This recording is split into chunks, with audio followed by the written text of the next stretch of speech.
I hope you can forgive me. I have a bit of a cold, so I sound really stuffed up and I might hack and wheeze a little bit, but I wanted to get you your general review comments about paper number 2 back to you before you completed paper number 3. So, again, forgive me. I probably sound terrible. It's the joy of being able to teach online. It means I get to continue working no matter how terrible I feel. Alright, so here's the stuff I wanted to talk about for you to improve for paper number 3. And the first one is extremely important, and I want you to understand that when I make comments on your papers, it's to help you, and it's to help you improve. It's not my favorite thing to do because it's extremely time consuming on my part, even to give you as much feedback as I do, because there's a whole lot more I could do. But it's very time consuming. It is very labor intensive for me. So when I do it with the expectation that you are going to read the comments that I make and that you are going to apply them to your future writing. And it gets really frustrating when I see that you are very plainly not doing that.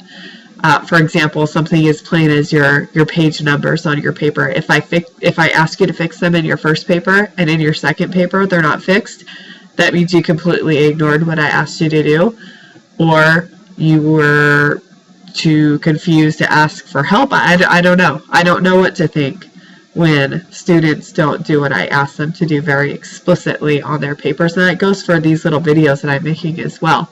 I can very easily let you go and continue making the same mistakes, but that's not the point of taking this class. I want you to improve.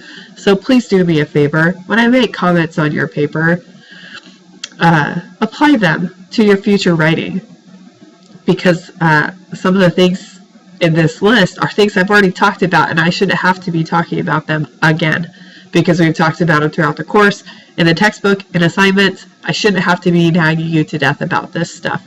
So please take the comments that I make on your papers and apply them to all future papers, every single one of them. Just because you get a comment in paper 2 doesn't mean that you only have to do it in paper number 3 and then forget about it in paper number 4. It's not the point. I want you to make it become a part of you as a writer.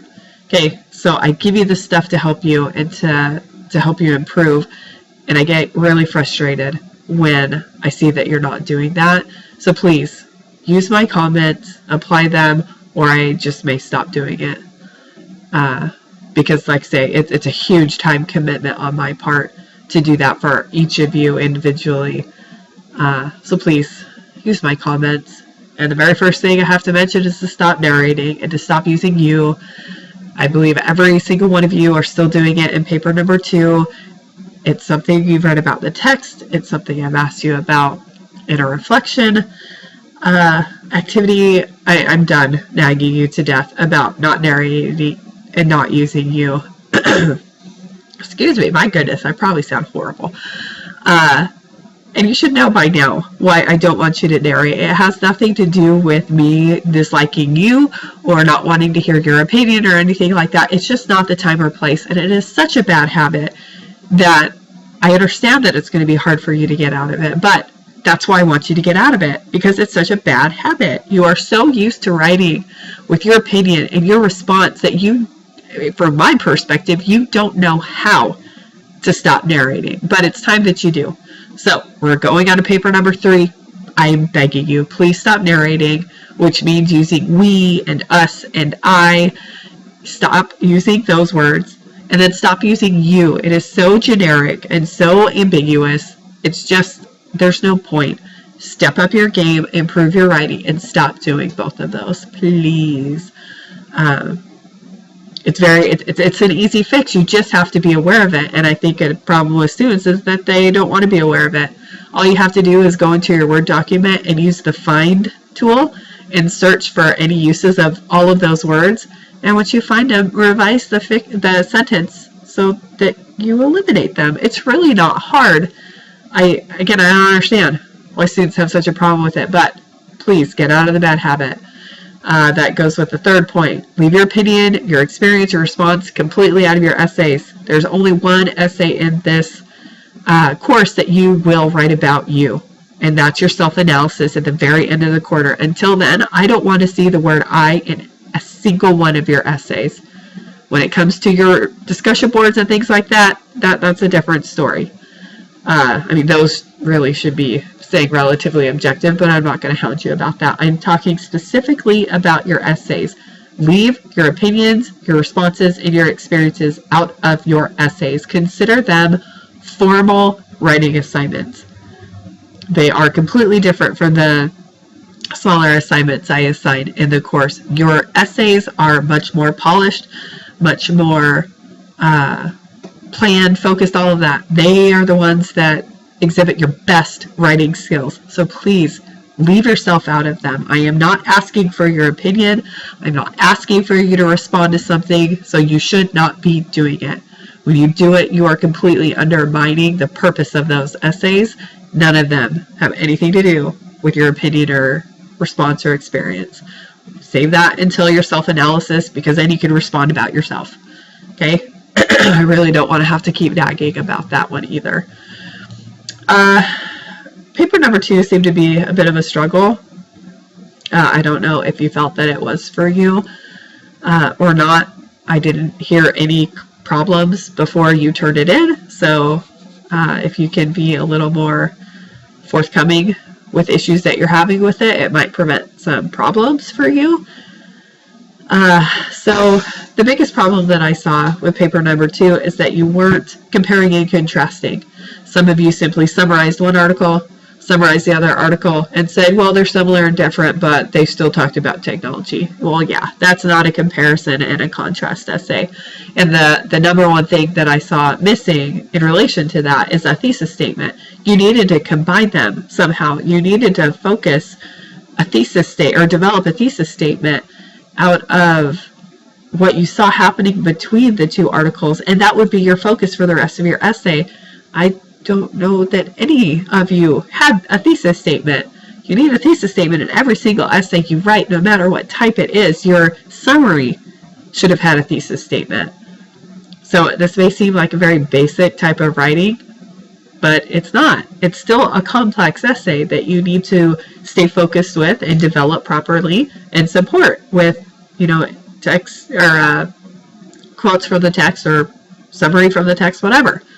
So start with a thesis that connects both of them, okay? Because if you don't have a thesis at the beginning of your paper, which shows your focus for your paper, how can the rest of your paper be focused? It's, I'm sure I gave the kebab metaphor before. How can you have a kebab without the skewer? Your thesis statement is your skewer. Without that, your meat and your potatoes go all over the place, which is what your paragraphs do. It's what happened in this paper. You need a thesis statement, you need a focus, and then you need to develop that focus throughout the body paragraphs. Okay, so every single paper should have that. I emailed you a help sheet with transitions, yet I saw no improvement with them, which again shows me that you're not listening to the comments that I make on your paper, nor are you using the materials I give you in the course. You need to have some sort of transition between all of your paragraphs, and then you need them on the sentence level of your sentences. So if you're moving from one example to the next, you need to transition, and then you need to transition from paragraph to paragraph. There's no reason you can't do that. I gave you a cheat sheet. All you had to do was pick the right one and plug it into your paper, and it would solve so many of your problems. So please use that. That's why I sent it. It's very helpful if you use it. Something we haven't had a chance to talk about are how to format titles. So many of you, I think, did it correctly in your works cited page, but then you did it wrong in your paper.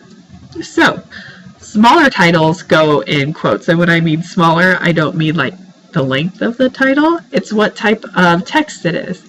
So a smaller title would be an article, as in the example, or for example, the two articles that you used in this essay. Those need to be in quotes, not italics. So again, some of you in your works cited page put them in quotes, which is correct, but in the body of your paper you italicize them, which is incorrect. A larger title, such as a book, would be italicized. Okay, so it refers to the work from which the title is coming.